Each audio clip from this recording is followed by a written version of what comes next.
All right, my English teacher friends. So in this video, I'm going to present to you my Play-Doh discussion featuring Jenga poetry. So in the AP Literature Facebook group, I had a couple of requests to make this video because there were a few teachers talking about Jenga poetry, and I do it slightly different.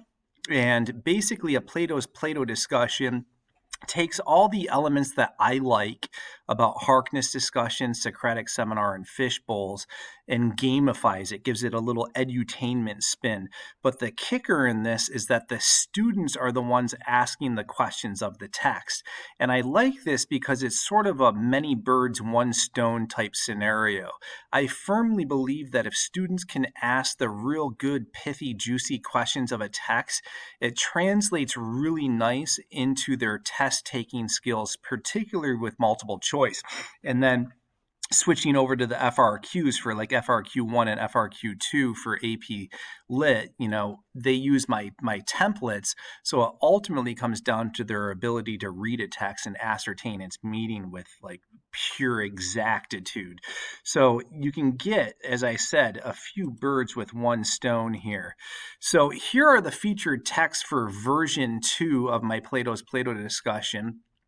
I have another video in my YouTube channel that focuses this game piece with Connect 4.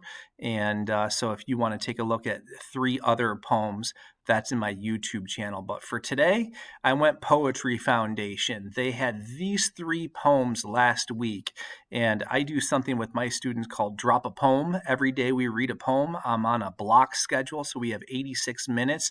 So we usually have time to analyze one poem per class, and we're really big on that. And lately we've been doing a lot of contemporary poetry. So 2 by Jacqueline and Trimble. The first one's called This Is Why People Burning Down Fast Food Joints and Whatnot. Fantastic poem. A woman cohabitates with 3 men, and then a David Lehman poem that I love called The Difference Between Pepsi and Coke. So all 3 of those can be found on the Poetry Foundation website, or just simply Google them and you'll have access to them. So here's the thing, all right? I'm going to unpack my thinking a little bit. I kind of already alluded to this. If students can ask the juicy questions of a text, they're going to fully ascertain the complexity and meaning of the piece. So if I'm going to model how I read for students, we read the book How to Read, like a professor, read literature like a professor. And if I open up the lid of my brain and teach the internal clockwork and like the machinations of how I read, there's a very audible voice in my head. Like my volume's cranked. I can hear Christian Kuhn chattering as I read. And oftentimes our kids, their decibels are turned way low. They don't have a voice. So it's just eye scanning paper. But the thing I do too is I'm very inquisitive and I ask a lot of questions as I read. And those questions ultimately garner me a good, thorough sense of the authorial intent and the construction of meaning. And then I find with Socratic Seminars, Harkness Discussions, and Fishbowls, you, teachers, are doing the heavy lifting. We typically are asking all the questions. And in a sense, it's kind of like a wagon wheel. We ask the question, one kid responds, it comes back to us. Ask another question, another kid might respond, and we're having a conversation with like 4 or 5 students.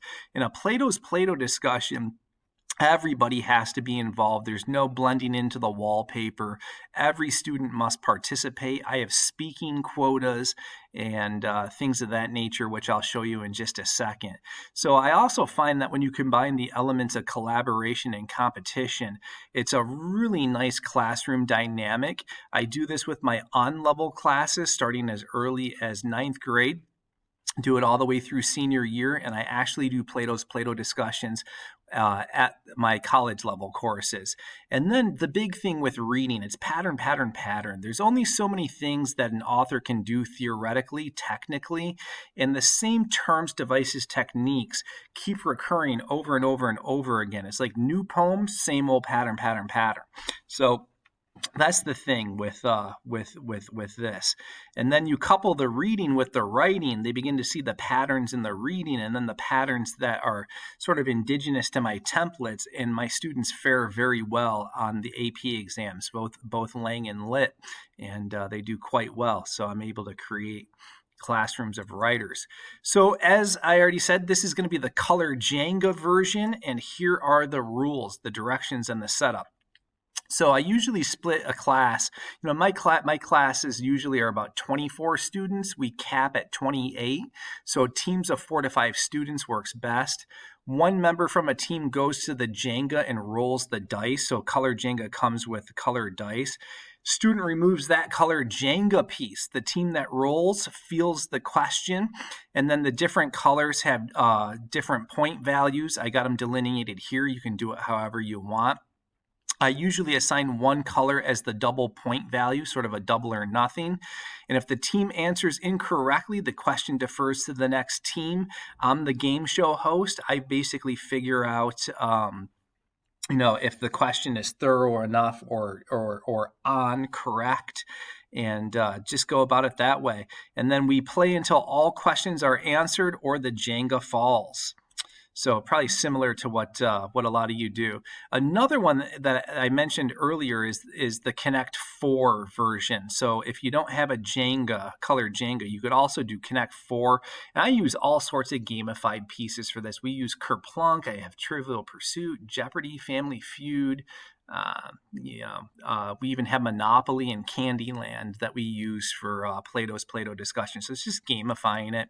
So here are the rules for Connect 4.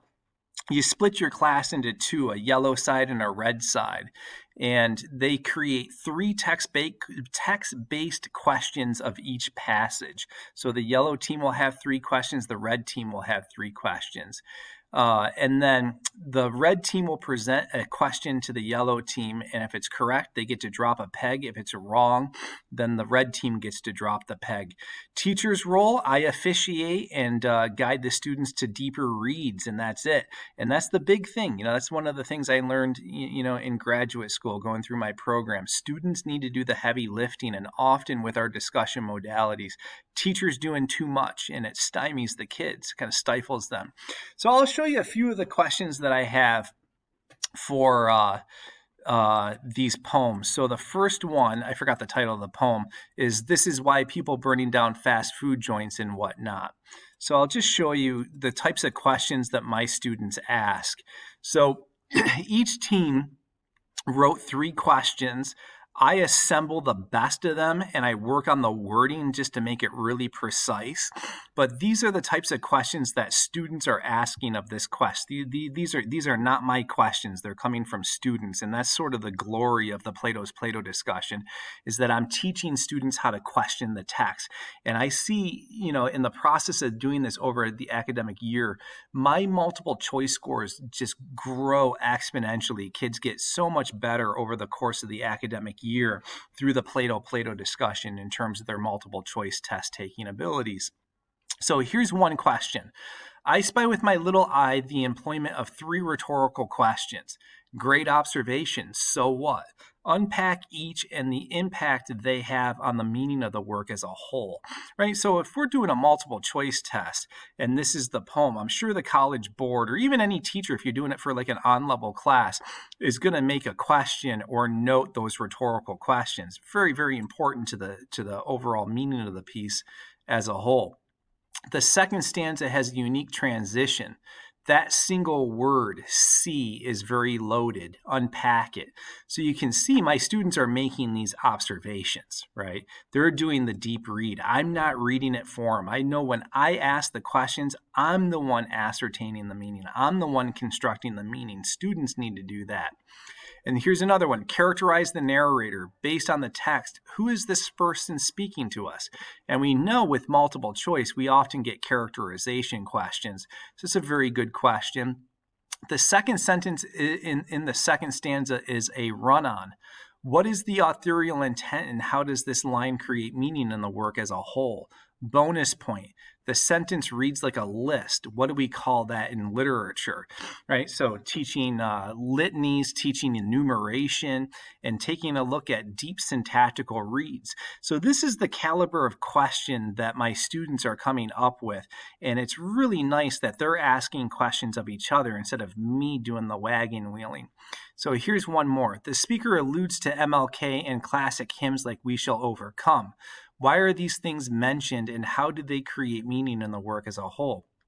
So my kids are noting on their own that there are allusions in this poem and that they create meaning. Perfect question. Why are people burning down fast food joints and whatnot? Like the significance of the title. What a great question. Oftentimes students overlook titles and they don't see that the titles actually are linked to the whole substance of the rest of the poems.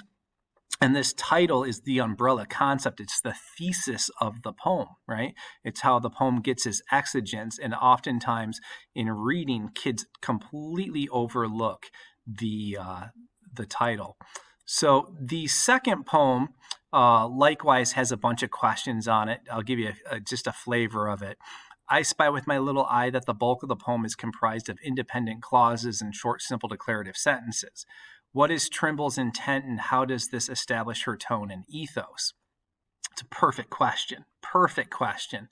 What is Trimble's overall attitude toward men? Draw specifically from the text to support your answer. So a lot of theme-based questions, and you can see these aren't worded exactly like multiple choice questions on an AP exam or like a Regents exam like we have in New York State, but you can see that they're going to get to those reads. The poem concludes with a lot of battle war imagery.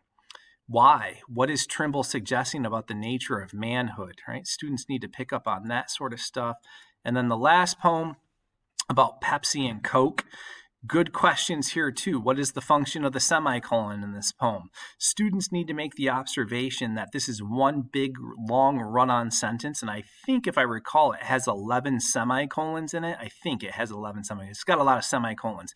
So they have to note that it's one long run-on sentence and there's the insertion of all these semicolons all over the place. How does that create meaning? What's the point? What's the function? Why did the author do that? A transition occurs with the line, still pop can always tell the subtle difference between Pepsi and Coke. What happens to the tone and character sketch at this junction of the poem? Whoa, holy goodness. Looking at parts of speech, that's really good. That's really good. I love it when students can do that. I spy with my little eye that this is one long run-on sentence. Great observation. So what? So kids are teaching themselves how to do syntactical reads, theme reads, character sketches, really get into the terms, the devices, the techniques. And it's very, very cool. So this is all part and parcel of some of the stuff that I do with my Teach It Right 5-week mastermind that I run with the National Writing Project. Our next one begins the night of January 29th, 2023, and we run these throughout the academic year and during the summer. So if you missed that one, we're always offering them and have them on deck. So as I said, it's run through the National Writing Project. So if you need PD hours, they award a badge of 10 completion hours for a 5-hour course. It's a pretty sweet deal. It's very affordable with the National Writing Project. And if you can't free up 5 Sunday evenings, then we also offer a self-paced course. So we usually go 7 p.m. Eastern Standard Time to 8 p.m. Eastern Standard Time, followed by Q&A. And we do a whole deep dive into my Plato's Plato discussion modality, all things my templates in terms of how they can be used uniformly across the expository modes. We have my Nuance Academy, my Word Study Academy. So if you really want to learn how to make a classroom of writers from the ground up and get them super ready for AP tests in particular, but we do on-level learning from 9th to 12th grade. It's a really good PD course. So we've thunked up some great ways to make this PD very accessible and beneficial for our teachers. So if you want any information on that, feel free to email me at teachingwritingcoach@gmail.com. I also have a web page that has a bunch of resources on there too, like these slides. You can go to teachinghowtowrite.com. So either teachingwritingcoach@gmail.com or www.teachinghowtowrite.com. So hope all is well. Happy teaching, happy writing, and happy gamifying.